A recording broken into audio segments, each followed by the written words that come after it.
did not want to visit Israel for the entire summer of 2007. I'm Gemma, Linda's cousin. You can tell that our parents went with the geology theme for our names.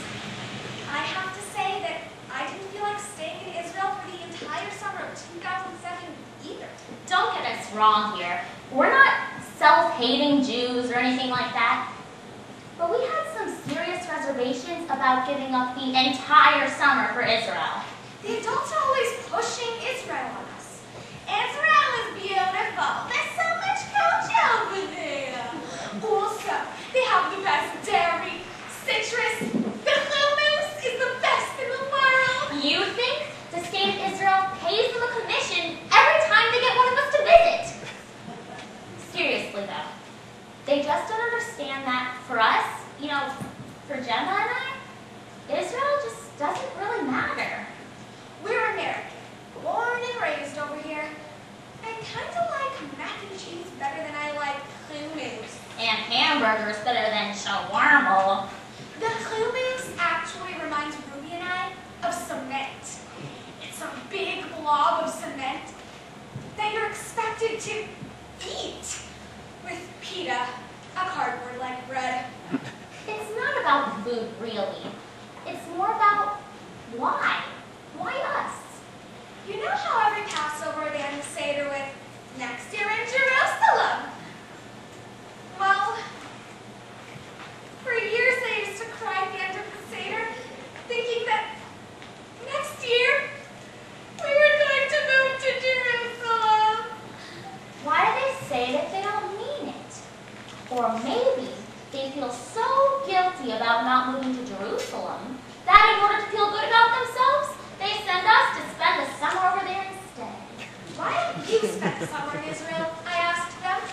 And they said, well, someone has to work in order to pay for your time in Israel. Don't you think? Imagine the opposite, Gemma. If we were raised in Israel and our parents were obsessed with America for a change. You have to go spend the summer in America. The hamburgers, the fries, the soft served ice cream, the portions of food are the biggest in the world. Speaking of food, how about the fact that we have to keep kosher in the house? But when my parents go out, do you know that shrimp cocktails are suddenly considered kosher? Same with my parents. And when I question my mom about her hypocrisy, she starts rambling on about tradition. Then she bursts into song.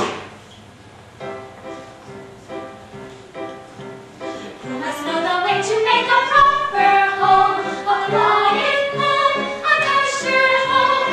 We must raise the family and run the home, so Papa's free to read the holy books.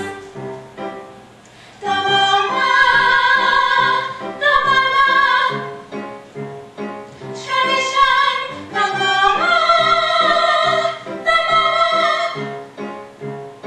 tradition. I'm so confused. We're born here, but then we have to embrace a culture that initially isn't from here. And they expect this to be an innate ability to love Israel.